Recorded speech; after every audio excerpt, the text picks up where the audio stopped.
آج کل یہ شہر مدائن صالح کہلاتا ہے۔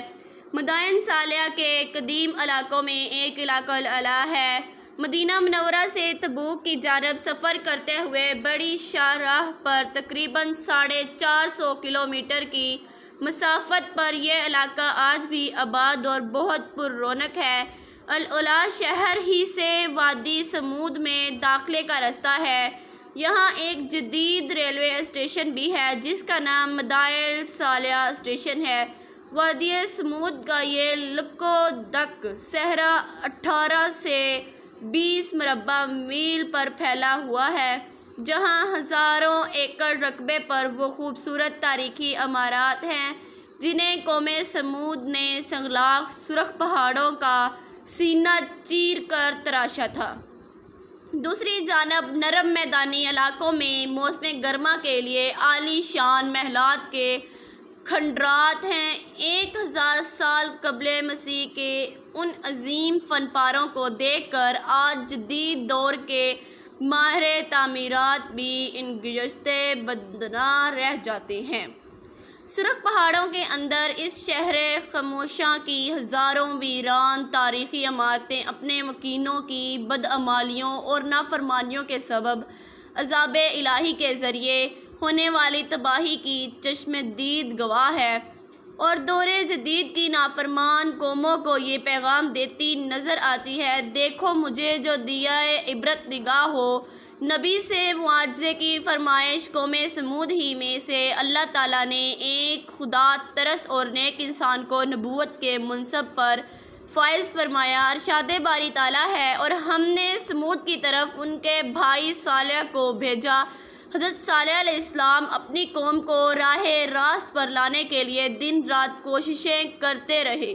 اے میری قوم، تم اللہ کی عبادت کرو، اس کے سوا تمہارا کوئی معبود نہیں ہے۔ اسی نے تمہیں پیدا کیا، اسی سے مغفرت مانگو اور اس کے آگے توبہ کرو۔ اس کے جواب میں ان کی قوم کہتی: اے صالح، تم ہمیں ان چیزوں سے روکتے ہو جنہیں ہمارے بزرگ پوجتے چلے آئے ہیں، اور جس بات کی طرف تم ہمیں بلاتے ہو اس میں ہماری قومی شبہ ہے۔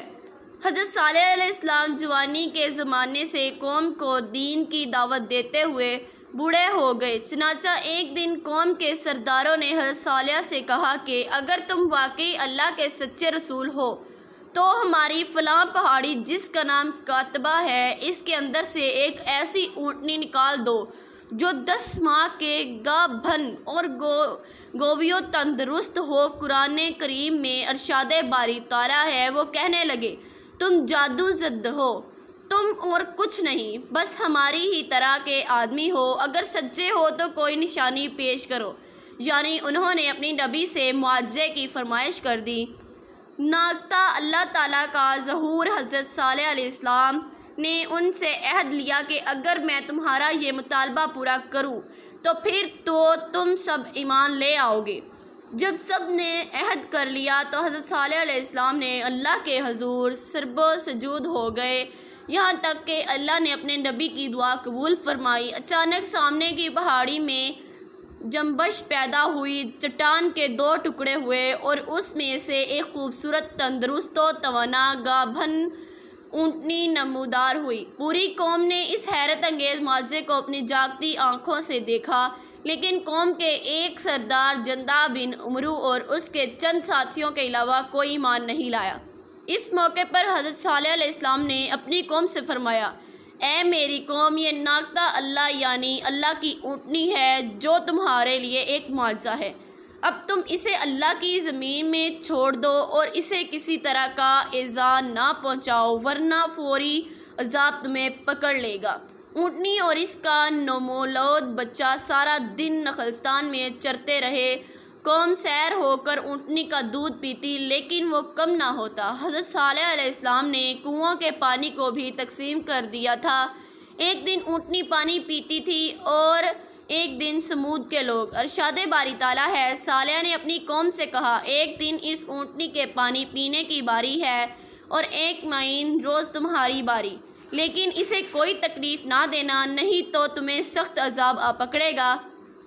اونٹنی کو جان سے مارنے کا فیصلہ اللہ تعالیٰ قرآن مجید میں فرماتا ہے: ہم نے اونٹنی کو ان کی آزمائش کے لیے بھیجا ہے، تو تم انتظار کرو اور صبر کرو۔ ابھی کچھ ہی عرصہ گزرا تھا کہ قوم کو اونٹنی کی موجودگی کھٹکنے لگی۔ دن بھر آزادی سے گھومنا پھرنا اور اپنی باری پر ایک ہی سانس میں پورے کنویں کا پانی پی جانا ان کے لیے پریشان کن تھا۔ چنانچہ شیطان کے اکسانے پر انہوں نے اونٹنی کو جان سے مارنے کا فیصلہ کر لیا۔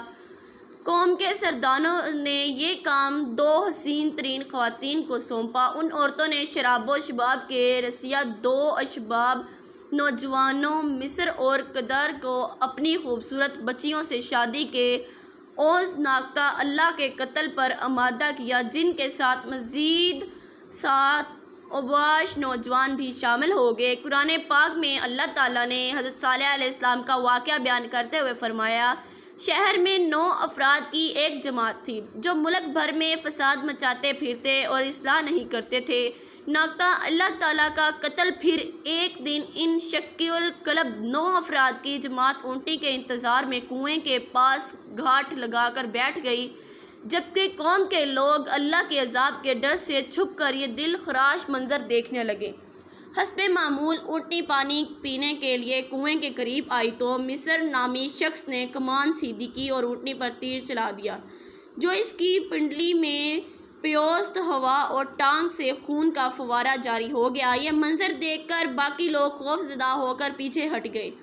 اس موقع پر ان دونوں عورتوں نے مردوں کو لعن طعن شروع کر دی، جس پر قدر بن سالف آگے بڑھا اور تلوار کے ایک بھرپور وار سے اونٹنی کی کونچیں پچھلے پاؤں کے اوپر کے حصے کاٹ ڈالے۔ شدید زخمی اونٹنی لاچار ہو کر زمین پر گر پڑی۔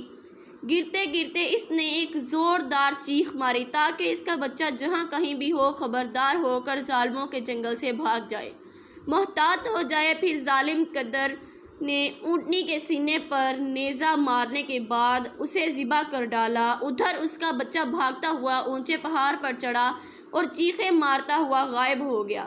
اونٹنی کے قتل کے ارتکاب کے بعد قوم سمود کے ان 9 افراد نے حضرت صالح علیہ السلام کو قتل کرنے کا پروگرام بنایا اور اسی رات حضرت صالح علیہ السلام کی گزرگاہ کے ساتھ ایک پہاڑ کی گاٹھی میں چھپ کر بیٹھ گئے تاکہ حضرت صالح علیہ السلام وہاں سے گزری تو انہیں قتل کر دے۔ لیکن اس رات پہاڑ سے بڑے بڑے پتھر اس طرح برسے کہ وہ سب ہلاک ہو گئے۔ دوسرے دن جب لوگوں کا گزر ہوا تو دیکھا کہ وہ 9 افراد بڑے بڑے پتھروں کے نیچے مرے پڑے ہیں۔ اس طرح وہ اسفاق لوگ اپنی قوم کے تباہ و برباد ہونے سے 3 دن پہلے ہی جہنم رسید ہو گئے۔ اللہ کا عذاب اور سامان عبرت۔ اونٹنی کے قتل کے بعد جب کوئی عذاب نازل نہ ہوا تو قوم نے خوشی کا جشن مناتے ہوئے کہا، صالح، جس چیز سے تم ہمیں ڈراتے تھے، اگر تم پیغمبر ہو تو اس کو ہم پر لے آؤ۔ حضرت صالح علیہ السلام نے فرمایا، اے قوم، اب تمہارے پاس صرف 3 دن کی مہلت ہے، بھی سن لو۔